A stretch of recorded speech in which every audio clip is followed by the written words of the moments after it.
Vitória todo desfalcado, né? Inclusive do Lucas Alter, né? Que é jogador do Botafogo. Molezinha, né? Molezinha. Vai Aí ter é Botafogo fácil. lá, Não tem lá no moleza. Barradão? Olha, o árbitro... Ontem foi o Daron que captou? Foi. Ele apitou bem? Infelizmente, não. Não. Com 40 segundos já fez Já fez lambança. lambança, Expulsou um cara sem saber. Pois é. É ele que É ele apita de novo. lá. É ele. O Daronco. Ele que apita sorte, em Salvador. Esse jogão. O Vitória é muitos desfalques. Tem lesão, tem suspensão. E o Lucas Alter, ídolo da zaga lá do Vitória agora, não pode jogar, a não ser que o Vitória pague uma multa de, se bem me lembro, R$1 milhão. Tem uma pressão lá, até gente da imprensa falando pro Vitória pagar a multa pro Lucas Alter jogar, porque ele é o capitão do time. Tá jogando muito bem lá na zaga do time Fez de gol Salvador. no último jogo, né? Fez o gol da vitória, né, contra o Inter. Então ele tá com muita moral lá, realmente. E se o Lucas Alter é um pilar do time, se ele tem que jogar desesperadamente, isso indica muita coisa, né? Porque o Lucas Alter não vinha fazendo um grande papel no Botafogo. Mas, com todo respeito ao profissional, ele jogando ou não, o Botafogo é um time melhor e vem de uma ótima atuação contra o Vasco. Só que o Vitória, o Ilan falou bem, lá no Barradão, é um time forte em qualquer circunstância. Até ontem tinham vendido quase 20 mil ingressos já. Então vai Os caras estão esgotar. vindo de Vitória. Vai. Vitória tá vindo de Vitória, mas meu amigo. Pois é, vai estar vai lotado. ser. Vai ser uma pressão interessante. E Vai. o Botafogo disputando, o Vitória não pode pensar nisso, mas o Botafogo disputando vaga no G5 com o Bahia. O Bahia sai para pegar o Inter, o Bahia tem 52, o Botafogo tem 51, pegando o Vitória lá em Salvador. Em 2024, tudo bem que o time do Botafogo era muito melhor, o Botafogo não perdeu lá. O Botafogo pegou o Vitória na Copa do Brasil e no Brasileiro lá, ganhou de 2-1 na Copa do Brasil, 1-0 no Brasileiro. Fez 2 bons jogos lá e conseguiu vencer. Tomara que no domingo consiga também. Jogo 4 horas da tarde, Botafogo completo, um time que jogou contra o Vasco. Não sei se vai ter alguma alteração por questão tática, já que contra o Vasco teve aquele trio ali atrás do Arthur Cabral com Santiago, Savarino e Joaquim Correia. Não sei se o David Ancelotti vai manter o Joaquim pelo lado esquerdo, se o Vitória vai atacar muito pelo lado direito, mas o Botafogo tem todas as peças à disposição, tirando aqueles que já estão lesionados há muito tempo. Agora, 2 boas notícias para a torcida do Botafogo.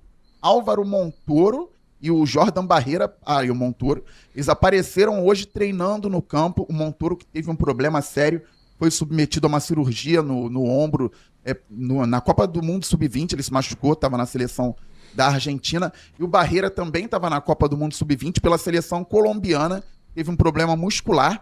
Eram dúvidas para a sequência da temporada, não sabemos ainda o prazo para retorno às atividades com o time, mas já estão treinando no campo, já estão naquela transição no campo. E o Montoro é um jogador muito diferente, muito especial. Estava muito bem aqui no Botafogo antes de viajar para a Copa do Mundo, tinha feito até uma jogadaça no gol da vitória do Santiago contra o Atlético Mineiro.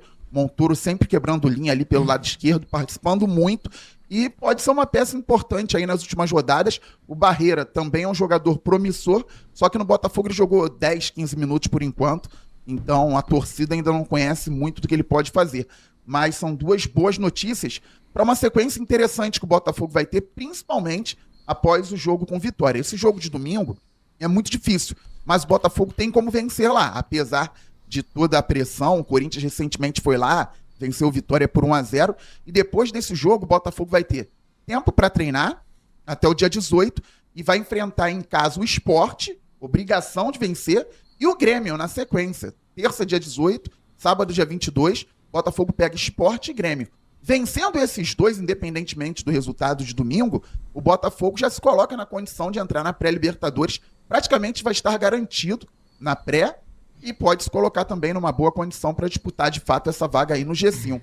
Então, se pontuar lá em Salvador, e repito, tem condições de vencer, o Botafogo fica numa situação muito boa no Campeonato Brasileiro, visando aí as últimas rodadas. Aí depois tem jogos difíceis contra Cruzeiro, Corinthians fora de casa, e fecha aqui com Fortaleza. O Botafogo, se apresentar o desempenho que apresentou no último jogo contra o Vasco, é favorito mesmo lá em Salvador. Resta saber se o Botafogo vai conseguir colocar em prática todo esse futebol que foi muito bom na quarta-feira. Olha aqui, o Vasco está na 9ª posição, tá? 42 pontos. Ou seja, se tivermos o G8, é isso, né? Teremos 6 times direto na fase de grupos e 2 na pré-Libertadores. O Vasco precisaria hoje só subir uma posição, passar o São Paulo, que é o 8º colocado. Cara, a chance da gente ter 4 times cariocas na Libertadores ano que vem é bastante considerável. Pelo menos 4 times, se você incluir a pré-Libertadores e a Libertadores. E talvez até 3 na fase de grupos, né? Se o Fluminense e o Botafogo conseguirem chegar um pouquinho assim, eu não sei se o Vasco ainda consegue. Acho que fase de grupos pro Vasco tá difícil. Não, né, não. Garone? Tá difícil, porque... Não tem como, não. O Vasco tem que tentar entrar nesse bolo aí do G7 e G8 ainda, né? E mesmo assim grupos, já é uma briga ingrata. A linha de corte da fase de grupo, se for G6, tá? Fase de grupo. Linha de corte hoje é 51 pontos onde está o Botafogo. O Vasco tem 42, tá 9 do Botafogo. Dá, 6 rodadas não tira. Mas poderemos ter 3 times. Poderemos ter 3 times na fase de grupos do Rio e os 4 na Libertadores. Acho que seria inédito, hein? Hã? Possivelmente seria inédito. Porque assim, antigamente. Antigamente, classificava 2, 3 brasileiros só para Libertadores, total, né? Era campeão e vice, e aí depois apareceu a Copa do Brasil. E agora, nesses últimos, talvez, 10, 15 anos, que a gente abriu muito com pré-Libertadores e tudo isso. Aí você cria Sul-Americana e o Brasil ganhando mais títulos da Libertadores, como tem Flamengo e Palmeiras agora na decisão. Os cariocas vão dar... Imagina! Porque isso há alguns anos a gente fala do futebol paulista, cara. Isso a gente debate pouco até, né? Há 10 anos, cara, talvez, o debate era que o futebol de São Paulo... torcer pro Flamengo na final. Não precisa disso também, né, Papa? Mas dá pra... O Flamengo consegue sozinho, Papa. Não precisa da minha torcida. Deixa... Eu vou, até pelo programa, eu vou torcer pros 4 irem pra Libertadores. Rapidinho, lá em 93, o Botafogo vence a Conmebol Sul-Americana em cima do Penharol. E o Flamengo foi campeão brasileiro em 92. Aí foi pra Libertadores. William Bacana era o goleiro, William né? Bacana. Eu tava no Maracanã. Eu também. Carlos Alberto Torres era o treinador. Tava na cobertura? Você? Tava cobrindo. Olha aí, 93, eu já era veterano. Era o capita. Tava no Maracanã. Carlos Alberto Torres, que um dia antes da final, ele acabou o treino com 20 minutos. Falou assim, olha só, estamos errando, porque aquele time era limitado. Estamos errando tudo no treino, então é melhor acabar e conversar, porque senão a gente vai se irritar, vai ter problema no jogo. O Botafogo foi campeão. Era o Eliel, o atacante? Era o Simval, o Eliel jogava no time. O centroavante era o Simval, os dois fizeram gol, né? Perivaldo. Alta. Eu tava Perivaldo na lateral direita, eu tava lá, tiveram que abrir os portões. William Bacana. Parceiro, gente boa, me segue lá no canal, gente boa. Era o goleiro, pegou 2 pênaltis. E o time que tem um goleiro chamado William Bacana é um time legal, cara. É um time maneiro. Muito maneiro. É um time carismático, não tem jeito. Ele foi herói na conquista, que ele pegou 2 pênaltis, foi importante. O Botafogo ganhou a competição, o Flamengo tinha sido campeão brasileiro e foi pra Libertadores. Botafogo, Fluminense e Vasco jogaram aquela Conmebol. Porque Botafogo foi o 2º do Campeonato Brasileiro, Vasco 3º em 92, e o Fluminense tinha sido vice da Copa do Brasil pro Inter em 92. Então, quer dizer, times que hoje, tirando o Fluminense, o vice da Copa do Brasil não vai, mas clubes que hoje iriam pra Libertadores na fase de grupos, estavam na Conmebol porque só ia o campeão brasileiro pra Libertadores. Isso é década de 90. E o Botafogo, felizmente, foi campeão em cima do Penharol no final. Olha aqui, gente, escândalo lá na Turquia, tá? Presidente de clube e 17